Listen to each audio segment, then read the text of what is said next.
Welcome once again to each one of you. We're getting into our plenary. This is Anuj Poddar. I'm happy to be moderating this.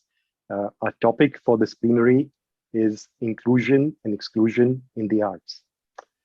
Over the last day and through today and the rest of tomorrow, we will be talking about the ungendered world, about creating gender parity across different vocations or different fields. But I think this session is slightly different and it goes much beyond that. And the reason is because art has a much deeper role to play in society, because art and society have a symbiotic relationship. On the one hand, art is a mirror or a reflection of the society. On the other hand, it also shapes society. And so it's about leveraging that power of art to denote what we want to build around us. And so when we discuss gender parity in the case of arts, it is not just about what's behind the canvas, but also as much about what are we depicting on the canvas. And when I mention canvas, it's of course not in the narrow definition or terms of paintings, but in terms of the entire medium of art or any creation, or all the narratives that constitute art. And so art, to my mind, is and should be at the fulcrum of where we are as a society or where we wish to be. With that, let me introduce our panelists who are going to take us through and share their views on this. We have with us Dr. Mrs. Pheroza Godrej. Her presence and impact in the field of art is huge. She's an art historian, a gallerist, and supports multiple art and cultural initiatives. We also have with us Sourabh Gupta. He's a renowned architect, and his endeavors go much beyond architecture to actually all spheres of design. And finally, we also have with us Anil Srinivasan. He's not just an accomplished classical pianist, but he also uses music as a tool for education and spreading, therefore, the message through art into society and into younger children. And therefore, in a way, he operates at the cusp, as he says, of music and education. I can't think of a better panel to discuss what we have ahead of us. Just in terms of introducing the format, we will have about 6 to 7 minutes initial opening remarks by each of the panelists, about 20 minutes together, followed by a brief 15-minute discussion with the panel. And then we're leaving about 10 to 15 minutes for a Q&A with all of you, the participants. You have the Q&A box down there. Feel free to keep posing your questions all through the session. And I will pick on them as I can, maybe in between the session or most likely towards the end of the session. So with that, let me call upon our panelists to share the opening remarks. I will first call upon Sourabh, followed by Mrs. Godrej, followed by Anil. And as they talk and share their opening remarks, I'm going to request them to just share from their perspective as to how do they see or perceive this question of inclusion and parity in the world of arts and the message that art today is conveying to society. Where are we in terms of status on that? Or where are they perceiving the evolution currently in this field? Over to you, Sourabh, over to you first. Thank you. Thanks, Anuj. Hi, everybody. So very glad a session like this has been organized. Thank you so much. I think I'd also want to establish the playing field a little bit, that when we say arts, it's really about people in the creative domain.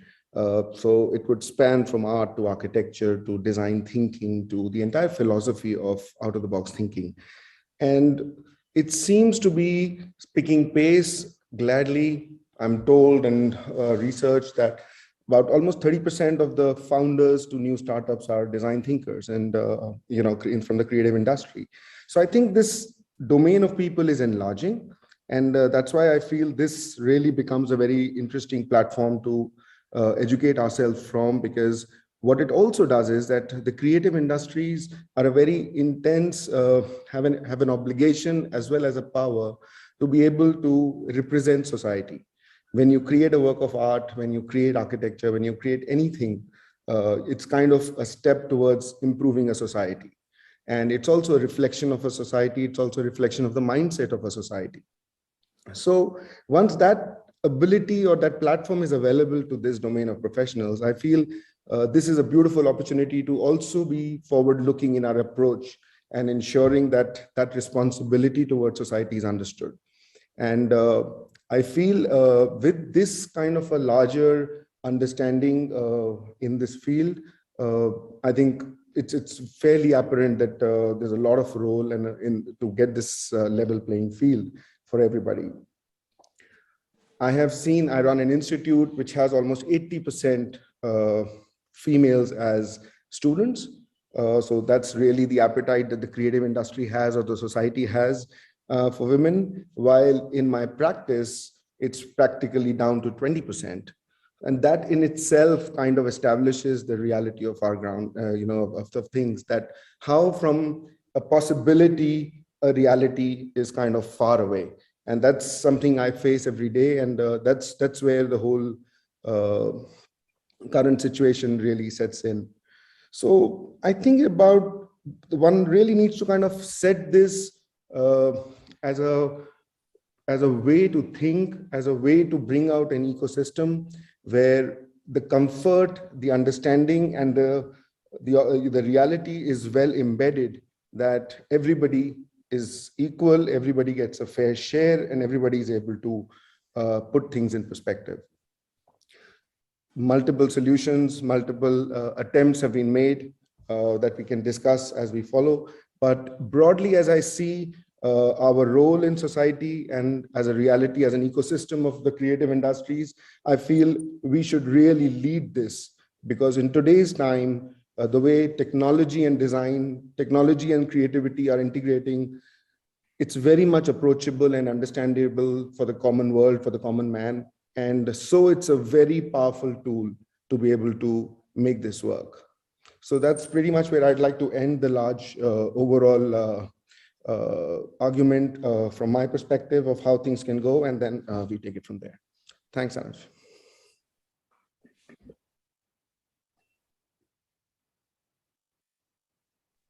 Sorry. Thank you, Sourabh.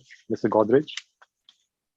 So I come from a different discipline, and I've been in this field. I'm not going to talk about myself, but I'm going to talk about the general experiences we have in this field of gallerists, artists, artisans.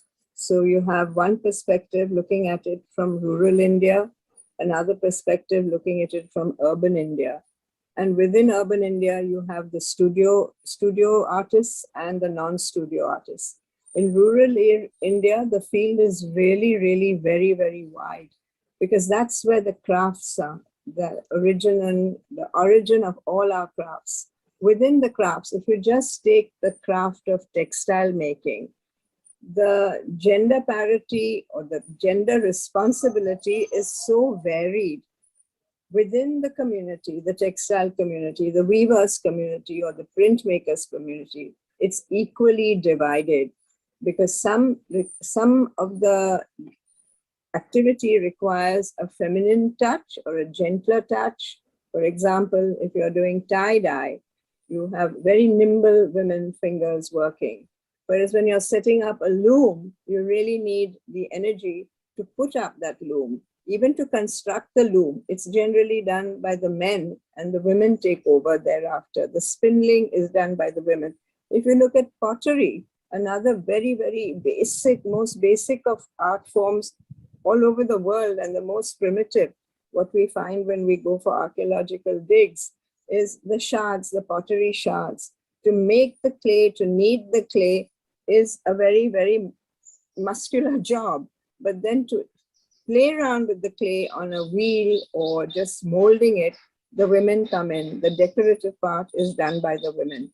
So I think in the rural areas, the difference between the male contribution and the female contribution is, I think, equal. And the frightening part is that we are getting so modernized that, sadly, metal buckets and metal water containers are being replaced by plastic. That's another topic, and we shouldn't go into that terrible field at the moment. But the responsibilities and the equality in the rural areas in any of the crafts is very, very balanced. I would say it's almost 45% to 55% on both ends of the spectrum. And then when it comes to embroidery, they have to do it. They do a lot of their embroidery for the sake of their getting ready for their dowries. And today what I've noticed, and especially in states where I've had practical experience, like Gujarat, Saurashtra, the women have become so tech savvy, they have really left the men behind because they have become the earning members of the community with their children. Their children are teaching them, the boy child and the girl child, teaching them how to go online, how to market themselves, how to put their goods over there, how to take the orders, how to go to the bank. Other issues have crept up, and I think the women are tackling it far better than the men. On the studio potters side, it's a really sad situation to say that you hear women in the city saying, I paint in my spare time. I think that is so demeaning. I mean, how can you paint in your spare time? Why are you equating your career to a hobby? It's completely wrong. A man never tells you I'm painting in my spare time. He goes into the studio after he's finished art school. Of course, everybody can't afford a studio, so you have to have some parental support or financial security. Otherwise, they do their art school graduation and they go into teaching. You have many men in urban India who are art teachers, who've done a diploma in art and who, it's a normal thing. If you can do. If you can't do, then teach. But here these men are art teachers, the women are art teachers. But this whole thing is that I paint in my spare time. I think this notion really has to be completely erased from the minds of women and their parents. There's nothing to feel intimidated. You should say, come and see my studio, learn from me. They can do research, they can do so many things. But there also, if you go into printmaking, it's a very strenuous exercise to run a press, a small press or a large press. But I think women are equally good at printmaking today. We've had exhibitions in the city. There are 100 artists, printmakers. At least 50-55% of them are women printmakers. So I think it depends a lot on the individual and the mindset. If you want to have a fulfilling career in urban India or any part of the world in an urban setting, you should not be saying that, I'm doing art as a hobby. I just can't stand it. You don't come to me to have an exhibition if you're doing art as a hobby. Then you sit at home and you paint pictures for your family. Otherwise, you do some good studio work and you go ahead with that. And if you're good and if you're persistent, the financial stability will come. We have seen it over the years. I have a lot of experience in this. And they don't have to take off work to say that I'm going to have a baby. It's not like being, in an office 9 to 5. They can have their children, but where the big block comes in, the stumbling block is when it comes to rearing those children. I think that equality of sharing responsibility in the arts, whether it is painting, and I'm sure that Anil will say, I know a lot of musicians, when the violinist wife is having a baby, the violinist husband doesn't want to contribute. But that's not wrong. That's not fair. You both raise the child. And we've seen over 20, 25 years, those children have come into their own sphere or their own profession, looking at it very positively with equal responsibility. You have to go for orchestra lessons. You have to go for whatever lessons you have to go to. You have to study. It's really a lot of hard work to be an artist and to be persistent in it, whether you're in the rural setting, urban setting, craft setting, art setting, it just goes on. And as a gallerist, there's a whole new career that has come up, what you would call impresario, but the gallerists are very, very important in shaping this, and they will not compromise on man or woman. The best person will go ahead. It is really talent, not so much gender in this field. I think we have to be absolutely conscious of that. And, family plays a role in everything. So parents, artists, gallerists, women curators, men curators, it's an equal playing field. I think how we can improve or what we can give back, we can take that discussion forward in the second half, but I'll rest for the moment. I think I've run out of time. Thank you very much, Mr. Godrej. Very fascinating. I'm going to pick up on some of those points. But before that, Anil, over to you, please. Yeah. Thank you. Thank you, Anuj. It's very interesting for me to listen to both Sourabh and Mrs. Godrej. Thank you, Sourabh, for also specifying that by the arts, we refer to a much larger sort of bevy of offerings, and it's the entire creative industries. And thank you, Mrs. Godrej, for highlighting the need for people to recognize what a lot of hard work it is. And therein lies many conflict. I'm acutely and consciously aware, Anuj, and everybody here, that I'm a privileged male talking about this. And it's something that's brought alive to me on a daily, if not hourly basis. Anuj mentioned that I'm a musician. Yes, that is true. But I also run an organization where we use the arts and education in a very large way. And we have about 220 people working in this organization. And 88% of that, I just got somebody here to do that math, are women. What does that mean, right? And now over the pandemic, we also went online, which means that we have a very large technology team as well. And this whole convergence of art and tech, and what does that mean to the different genders working on it? Women in tech, I think, is a discussion all by itself. So there's been several layers of understanding, several layers of issues, several layers of conflicts in this. I'm going to split my the remaining 5.5 minutes into 3 sort of bullet points. The first one is the question of representation. I keep hearing that word. I think we need to understand that representation is not only about job opportunities. I think representation is also about having a say, having a point of view which is respected on equal footing, having equity on the table with respect to important decisions, and the ability to be able to cry out equally whenever there is a problem. Representation matters at every level. It's not just about getting an op.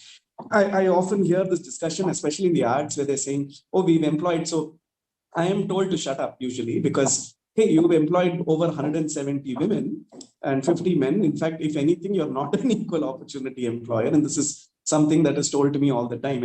It doesn't end there. The second word that I would use, the second bullet point, is conflict. What happens is that a man in most artistic settings, like any other setting, is allowed to have a tantrum, is allowed to throw tantrums, is allowed to say a lot of things. And the retribution in proportion is much less compared to any other gender having the same issues, same controversies, same conflicts. Even when injustice is pointed out, a man pointing out injustice is quickly acted upon, swiftly acted upon. It is not the same everywhere else. So when it comes to this entire bullet point of conflict, we are very, very, very far away from equal representation. Let's be very conversant with it. The last bullet point in my 3 bullet points is the one on redressal. So what are we doing about redressal?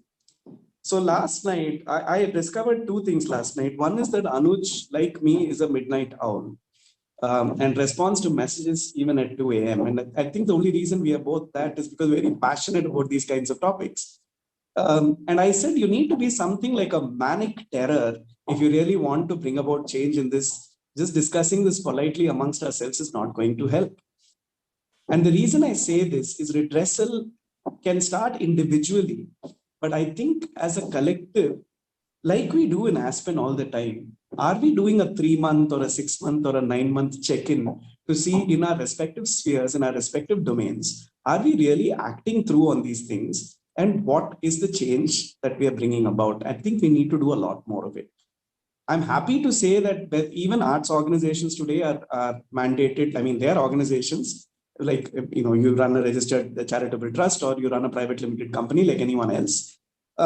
You are bound by the laws of the land when it comes to specific issues on harassment, specific issues on representation, specific issues on equitable distribution of opportunity. But the subtleties, the nuances, the problems that happen when conflicts arise, the problems that happen when somebody speaks up, we still are a very far way from resolving these issues. So if we are really talking about leveling in the arts, and now that we are seeing more and more convergence of arts and technology, especially, I think we have a very, very long way to go. So representation, conflict, as well as redressal, my humble submission that when it comes to the arts, as much as anywhere else, I think we have a very long way to go. But we need to make a very manic and almost urgent call to action. And I'm very grateful that this sort of dialogue is beginning to happen. Back to you, Anuj. Thank you. Thank you, Anil. Candid and clear as always. While before I just open up, have the discussion, all of you, just a reminder to all our attendees. If you have questions already, feel free to keep putting them in the Q&A box and we'll find the right time to pick them up. Very interesting points that all three of you have made. Sourabh, one thing struck me is the data that you shared, right? And I'm going to pick on that, which is, if you look at the student side, you said there were almost 80% female gender representation. But when that evolved to actual working or the studio, that fell down to 20%, which, as you put it, was showing the conversion from possibility to reality. And there's something that's an obstruction that is making that fall down. But interestingly, also spoke about technology and how technology may be a lever to arrest that decline or fall, or just enable greater participation.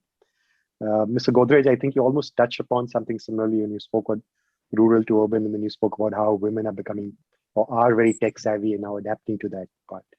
So my question to all of you, or maybe Sourabh, if you want to take that, is, while we refer to technology, what is that change? How does one leverage technology to bring about this change in better representation? And also in a way as to who is going to do that? Is it the job of the women folk to just become tech savvy, or is it also the job of all the other stakeholders to enable and make that happen? And how do we actually make that really translate into reality? Thanks, Anuj. So I think technology does two clear things here. So one, technology definitely enables a lot more flexibility, and in a society that's gradually trying to come out of these crutches of various types that we are all fully aware of, I think it really helps bridge that gap. And to be able to work around that with technology, I think, of course, the pandemic showed us how to do it, as all of us, without a conflict. I think that's what continues to help. So I think it's been a beautiful advantage in that sense that technology could bring about its power and bring this to reality. Saying that, I definitely don't say that it's a mandate for the women to do it or get their game up to technology, or men to do it, because I am very clear that we should not be making this special. We should not do this quota for women that we do these special things. I think that itself is a mindset that's a problem. We can't be doing it. It's something that needs to become very general. We really need to believe in it, and we really need to work towards it together to say that, yes, technology is a good start, is a good way to bring this level field for everybody to be able to participate and gradually becoming the society we all aspire to. So that's, and the other thing, which is probably a little bit of a sidebar to this on technology, is that because of technology, globally, the world shrinks, the information transfers better, the kind of exploration, the exposure is better. So I have a massive hope in the generation which is very tech savvy, that equality is starting to bring in your mind itself. You're trying to blur society and its lines. Because of technology, we're able to see much more what's going around the world, the good and the bad. So you are much more aware of yourself and the society, and so that hopefully pushes us towards the right direction. Mrs. Godrej or Anil, you have a view, or I can add a layer to that question? Sorry? Do you have something to add to this, or I can add a layer to that question? You can add, but I actually agree, technology, 2 years, and I have been dealing with young people, I'm an old woman. I've been dealing with people in their 20s and 30s, men and boys and girls, and they've really risen to the situation in the arts field. I mean, they have not been able to go to an archaeological dig because everybody's been in lockdown, but the way they have researched and they've, just gone on, made use of every single tool that is available to them sitting in the house. How do we combat this lockdown? How do we get ahead in our careers? We can't go to the studio, we can't go to see the potter, whatever it may have been. But these kids have really shown us innovative ways And it has not been restricted to gender at all. They've taken on full responsibility, all credit to them. They've helped an older generation, those who have been willing to learn. I know I've had several artists on both sides. Abhi, now we can't do anything. How do we press the button? I said, what do you mean? You'll make a couple of mistakes and then we go ahead. So technology is here to stay. And the quicker we all accept it in whichever field we are, the happier we will be and the more contributing members we will be to society. You can ask me after that. So, my second part of the question was, the technology or the lever is the what or the how, right? What will help us to, drive parity? But my second part of the question is the who. And the who really is, for example, you mentioned the gallerists, they have a say. They are stakeholders in, which painters, which artists, which paintings they represent. Or even it's from a gender perspective. Is it the women who need to stand up, or is it the men who need to bring them up? And this I'm going to actually put it to Anil, because Anil put it very well. It's not about the supply or who's participating in that workforce, but when that workforce has an issue, you mentioned the word conflict, Anil, then that resolution of the issue is also sexist or is not gender neutral. Exactly. And that probably, my guess is the male folk. So the who has to solve for this, and who is going to enable this? So thank you, Anuj. And I have technology is a device, it's a tool, it's a mechanism. I mean, it's not a solution by itself.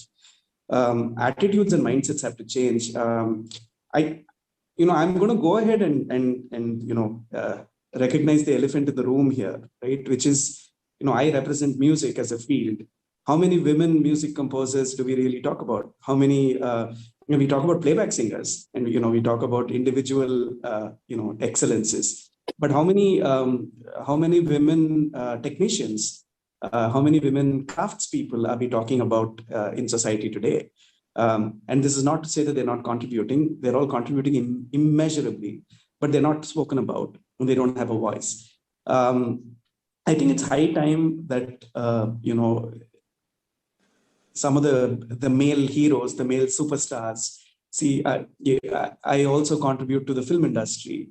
I have been part of conversations where women technicians, women composers, people don't want to deal with, right? Some of the sort of ridiculous conversations thrown about is, I mean, she's going to get married and she's going to have a baby, so there's no point working with her. I mean, these are the kinds of conversations that are going on. And therefore denying talent, denying a lot of people coming up. So unless, you have very strong stances taken by men, right? You need to have men who are in power, taking very, very strong stances and being bold about those stances, about empowering every other gender. Unless we bring that change, it's going to be very difficult for just technology to solve this problem. Right. If I may add something, yes, Anuj, please. I think it's technology plus community. When I say community, I would look at, you ask me about gallerists. It's the entire community of gallerists that will drive it. It's not one individual. And when for 50 years ago, there were only men gallerists. Today, they're completely outnumbered. And the women have done so well. I'm in Mumbai. We've had a Mumbai gallery weekend. It's been driven by the women. And we've had the people participating in the exhibitions are from both strands. We have male photographers, we have female photographers. And really, it's a pyramid. I know everybody can't be successful, but it's been a real sea change in the art world.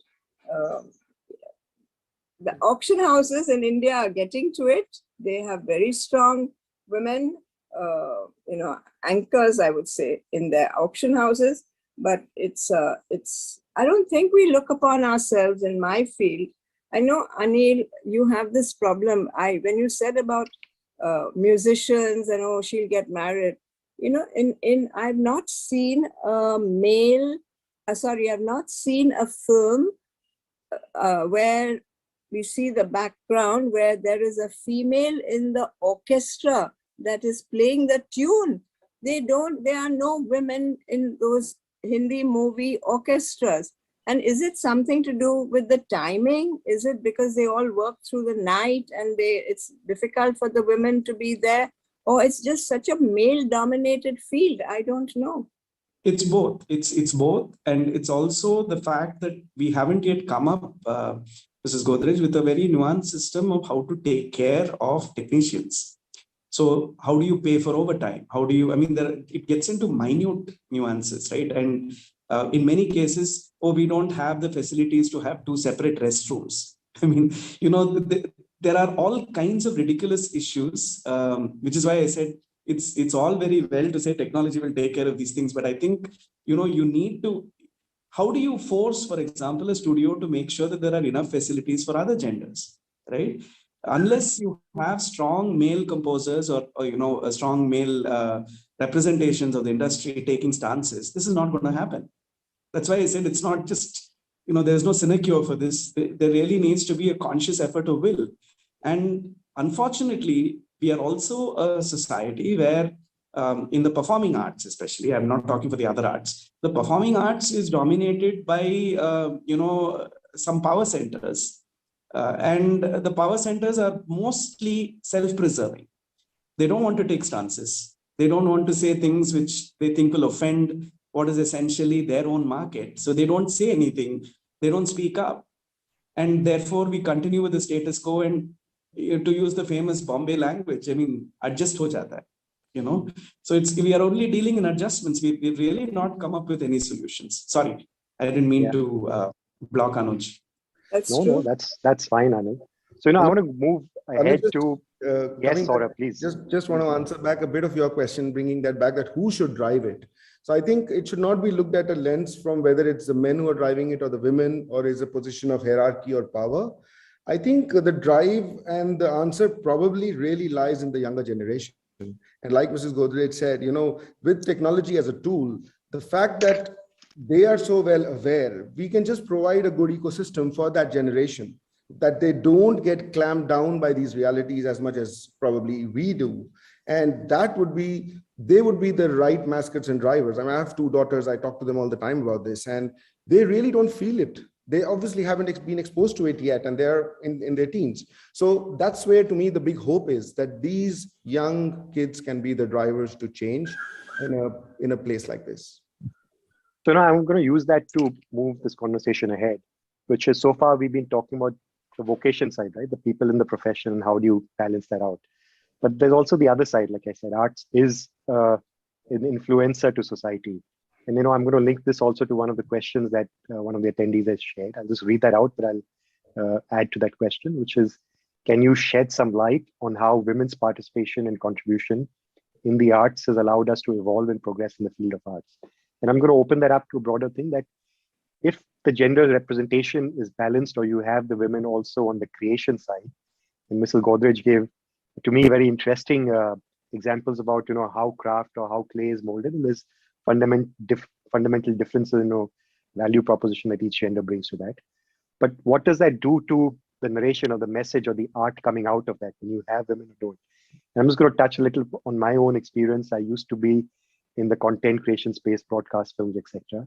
And a woman director or a woman scriptwriter, a woman, creator of that content had a very different take, and would bring stories, either very different stories to the, front, or just a very different take on the same issues and stories, which I think would be really missing if it was only men narrating the same story. If I just extend that to any form of art, whether it's Mr. Godrej already spoke about craft, but if I take Sourabh, just architecture itself, or how do you design buildings or design thinking, you see a fundamental difference and the value add in making sure that there's gender balance behind the scenes to achieve a very different narrative in the front. And in turn, how does that affect the art and the society? So a longish thing, but you get what I'm saying. So I would say a tricky question, Anuj, but definitely in the whole creative think tank, so to speak, in my work environment, I see, and I definitely see it in education when I'm talking to students, the perspective that both genders bring onto the table is very critical. So, the values in any kind of creative industry, I feel the values of empathy, compassion, they're so important. And the kind of values the kind of ideation, the kind of energy women bring onto the table is huge, and it's impossible to not have it, so it's really, really important. It's very hard to quantify it, but it's almost logical, and it's almost like a no-brainer and a no argument that you need to have that conversation, because if you're building something, whether it's a product or a system or a building or anything creative, you're doing it for an audience, and that audience is everybody, and to be able to relate to that, you need that larger perspective. So it's absolutely critical that the women are equally in it at every step, and I think we are missing massively as a society, massively as a generation, if that's not happening. Sure. Anybody else want to share something? So I'm just picking on something that Sourabh just said, the audience. And he also mentioned something about the younger generation, and I'll just use an example, right, rather than talk in the abstract. So we all know this song. I think in Hindi it was Zara Zara Mehkta Hai. I think that was the song, but the original was in Tamil. And the reason I mentioned the song is that was the first time in Tamil lyricism that you had a female lyricist writing about a man in terms of his physical features, right? And it was a change in the narrative immediately, right? Because it was Vasigara in Tamil. And it was written by Tamarai, a very, very well-known lyricist now. But it's a very bold stance at that time. Because until then, we know the Bollywood and Collywood narrative is basically objectifying women. But with that one song, it emboldened an entire generation to then start questioning how women are treated and how women are objectified, especially the younger generation that he talks about. Right? The important thing, the reason I brought up this song is that, again, it's about taking a stance. Right? It takes one person to bring that change. So one Tamarai brought a change to this, entire sort of ecosystem, and suddenly you started having content which is equigendered, at least as far as lyricism goes. Now you have so many female lyricists where that one person came from. It took one person to do that particular change. The reason I'm going back again and again is it's at the bare basic level, right? At the level of a technician, at the level of a staff worker, right? At the level of, because an arts industry, let's be clear, is multi-layered. And it's all very well to say power is not the point here. The point is that person at the lowest end, the person dealing with the receptionist, the person dealing with the vendor, right? How do you bring about a change in that? And the change there, especially with cinematic art and popular cinema, is or any form of art, I think art enjoys that privilege of having a voice. Art enjoys the privilege of being able to tell truth to power. Now use the truth to change the narrative, right? Let's not talk in generalizations. Let's not talk in fancy words, but let's actually give these opportunities to start taking the voiceless and making them have a voice. I think, and the only way that more and more I come back to the same point, I think you have to get people with power to start making that change. Then it will percolate down. It will percolate to every part of this, right? Like I said, one lyric changed an entire narrative. I think if enough of these people, enough of these special ones can actually, as Mrs. Godrej said, make a collective, make a community, and start making that, this will change. It is incredible and befuddling that it hasn't happened yet. I'm just going to keep popping into questions in between. There's an interesting question about how can the arts and culture field be made more accessible to women? I think presumably even from a consumption or usage of that field. Could you repeat the question, yes. Anuj? How can the arts and culture field be made more accessible to women? Mrs. Godrej, do you want to speak on this, or were you saying something else? No, I was going to say education. We really have to have equal opportunity in education. We've always boxed in careers with, oh, this is male career, this is female career. That has to be broken up now.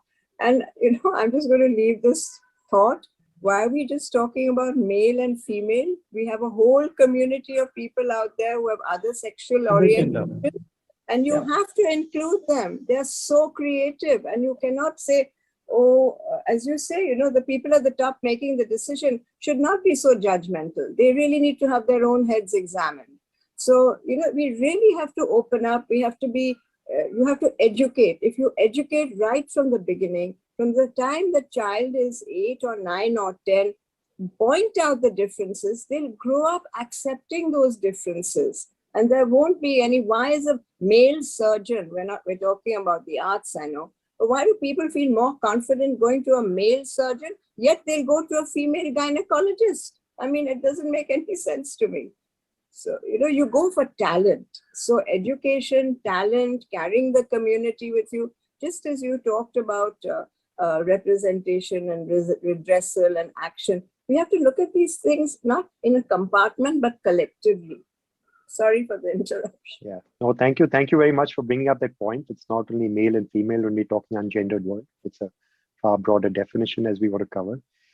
With that, and you use the word education, I'm going to pop that back to Anil, because that'll be interesting. It will be interesting to know, since, as you said, you operate at the cusp of education and music, how do you use that art or music to actually influence education, or use that influence or access to education to influence, different, fresher, better thinking?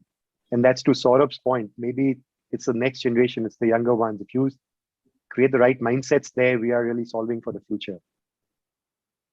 Anuj, I think that education is the answer to everything, right? And of course, the right kind of education. Let's qualify that, right? So, and it is at multiple levels, right? One is at the level of representation, having every gender participate, but it is also the kind of pedagogy that you use, the kind of and specifically within the pedagogy, how you sculpt lesson planning that can create this awareness. One of my favorite examples is, in South India, we do the kolam, right? The rangoli outside the home. And you use what is called a dotted kolam. And 2000 years ago, this was thought of as a method for mental checklisting. And it was mental checklisting done by women of the house who kept tabs of every single thing that was happening in the house. When that becomes a part of the pedagogy of lesson planning of art and education, immediately what happens is that a child starts getting to know what a fantastic job of nurturing, what a fantastic job of structuring the women in the household were made to do, because it was bringing structure and creativity together first thing in the morning, right? And that most important job of management, right? And I'm completely aware that I'm addressing the executive director of Bajaj Electricals, is that job of structuring and management was actually done by the women, not by the men. And when you're doing something as tactile and as immersive as that, when you're 5 years old, you don't need to be given a lesson in this anymore. I think 20 years from now, hopefully this panel discussion will be redundant, right? When you do that at the grassroots level, that awareness is going to be automatic. So honestly, education is the answer to everything. Thank you. I would Anil, just add to that, this whole education also in terms of there are multiple ways to do it. And I think getting the right exposure is really one of the best ways to get that education. And, whether it was, so for me to work in northeast of India, where it was really matriarchal, and suddenly you saw tables turn, and it was really interesting to see that other perspective, to really expose yourselves on how actually skewed our perspectives are, to the fact that you look out to societies which are slightly ahead of the curve for us and see how this really works. So I think seeing is believing. So kind of educating through right tools, whether it's a pedagogy or the practice of seeing others having done it, I think is immensely critical to be able to make people believe, because it's got to hit home. It's got to be within. Saurabh, you mentioned North India, but that gave me a cue to actually talk beyond India. And all of you in some form or the other have had exposure or involvement in some of this outside of India. And if you were to draw a parallel from outside India into India, where would you say we lie on that access versus outside? Or not necessarily in a numerical sense, but what to your mind could be lessons or learnings or actual practices from there to solving what we are trying to solve for in India on the gender parity issue. And I'm not really fussed about trying to figure out the problem side, but more on the solution side. Is there a reason they've got it right? Is it an economic structure? Is it something else? So, I mean, I work a lot in Europe. I teach in Europe, and I see that so beautifully, the massive difference. You know, it's in the mind, it's in your upbringing. And there is, when you say there is no difference, there really isn't. And that's the beauty. Whether it's security, whether it's the comfort, the ecosystem you create, or the opportunities you give at every level, when they are so leveled, you know, it is almost like this argument would be redundant. I'm not saying the West or Europe has solved all issues, clearly not. We see that in the newspaper nowadays. But the point is, I think they've worked on this very well. And I think that's a society I look up to see the right direction. That's where I said they are really ahead of the curve for me. Great. Anybody else has a view on the outside India lessons and learnings? Anil? I actually think that the question itself is, and I mean, with due respect, Anuj, the question itself is irrelevant.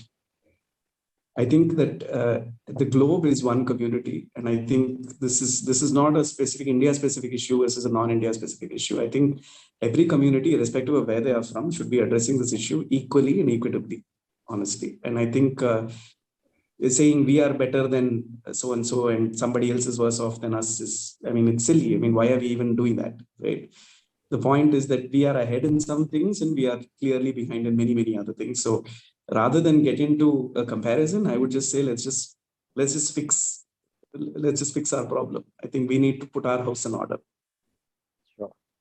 I'm going to pick a question again from the attendees. It's open to anyone who chooses to answer, which is, what steps and initiatives has the Ministry of Culture, which is the Government of India, taken so far to help achieve the goal of gender equality in the arts field? It could be Government of India, it could be state governments or any, part of the government structure, if any of you have had an interaction with this.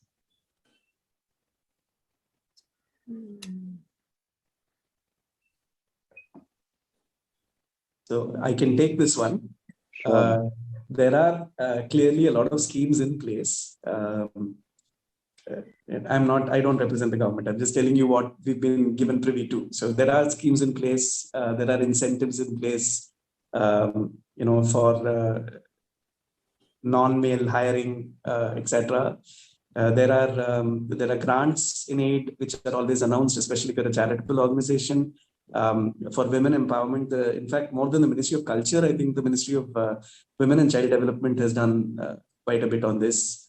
MHRD has a lot of schemes which they've announced for, and it's irrespective whether you're an arts enterprise or not.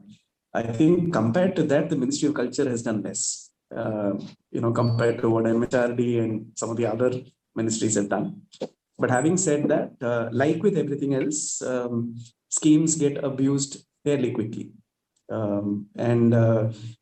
don't even need to get into the specifics of who and why and how, but we all know this. Whenever it comes to something announced at a policy level versus something coming at an execution, there is pilferage happening at every aspect of that way. So I think we're still very far from things getting executed the way we want them to. Right. Godrej, anything from the area of crafts by chance? Well, it's true. It's the Ministry of Culture gives its awards and things like that with equal recognition. They don't have any, I don't think they have any agenda or a quota for that.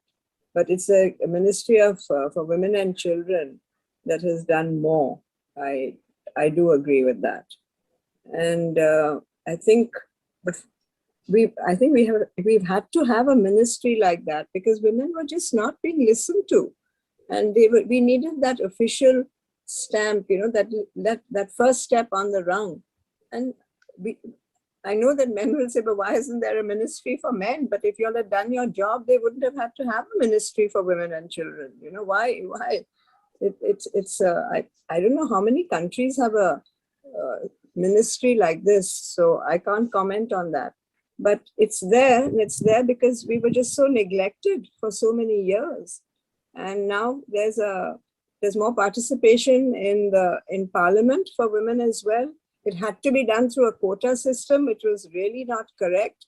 But now I hope if we're having this conversation a few years from now, or maybe 2 decades from now, we will be speaking with a different agenda. We won't even have this agenda probably, as we said earlier, someone said it. But if we have it, we have to use it. And we have to use it aggressively, and we have to use it well. Otherwise, it will be a missed opportunity for women. Thank you. Yeah, I completely agree. I think if in 2 decades from now, there is no ministry like this, that will be the biggest victory, because it really is a true reflection of the society. The fact that there was a need to do something like this, it's really, really disappointing. So I'm going to pick one more question from the audience, which is that we've talked about technology and education and the arts, but also not want to talk about gender. But today, the top heroines in films, Anil, this is going to come to you. But today, the top heroines in films are talking of pay parity. And how do we overcome with that? Or maybe how do we respond to that? And maybe I want to not just stick to heroines, but this is the larger question of one is access to opportunity, but is there also economic parity for all genders in the field of arts? I think we need to have men becoming stronger and far more candid about asking for it. And that doesn't seem to be happening in our country. How many of our male heroes, male superstars, are male directors and producers willing to even change the way they think? And that hasn't happened yet. So, I mean, you now have women. Let's forget about heroines for a second, right? Even women directors, women script writers, screenplay writers, women composers, women technicians, cameramen, lights people. I mean, it's the whole gamut of it, right? There is a parity. There is no parity in pay. Right? There is a clear difference. And unless, like I said, I'm going to sound repetitive after a point, but why are the men superstars and the men producers and the men top directors not saying, hey, you know what? My female counterpart deserves, or my other gender counterpart deserves the same pay, right? Unless that happens, this is not going to change. Sourabh, this is to you. I think this question of gender pay parity is often written about in sports or films, etc. But what about in your field of architecture design? Is that an issue there, economic parity?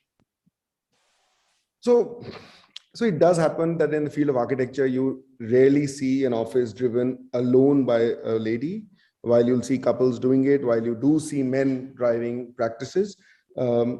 Fortunately for me, and to be able to kind of join this battle that we are all kind of almost struggling with now, there are 2 women out of the 4 people, we are kind of partners in my firm, and that really helps. So I think it's a lot of the realities we've just spoken about, the practices, especially in architecture, with the kind of field work that it needs, etc. But I don't know if that parity, so there clearly is less people taking up jobs. So I would equate that to any other field, not specific to arts and architecture. But I definitely feel, if at all, it has to be the other way around, because I strongly believe women are better managers and they bring so much more to the creative world. So I don't see it in my practice so much, and I hope it actually changes very, very fast to be actually weighing heavy on the other side. Thank you. I think there are no more questions from the audiences. I think that's a good timing. Thank you very much for the session to each of the panelists. I think it was very, very interesting what you had to share with us, both in terms of framing the problem. I'm Sourabh, but yet going to remember the possibility versus the reality. And I think that's the bridge that we need to cross. There is clearly the what. I think technology presents us the what or the how, but it's the who that we really need to solve for. Anil, as you said, it's the ones in power. It's for them, or it's the younger generation, as Sourabh said. But most importantly, I think this comes back to the topic that we are at, which is it's art. And Anil, as you mentioned, art has the privilege of having a voice. And how can we use that voice and make sure that voice is the catalyst for change? Thank you very much for this session. With that, we're going to move on to the day's program. Thank you. Thank you. Now, thank you. Thank you.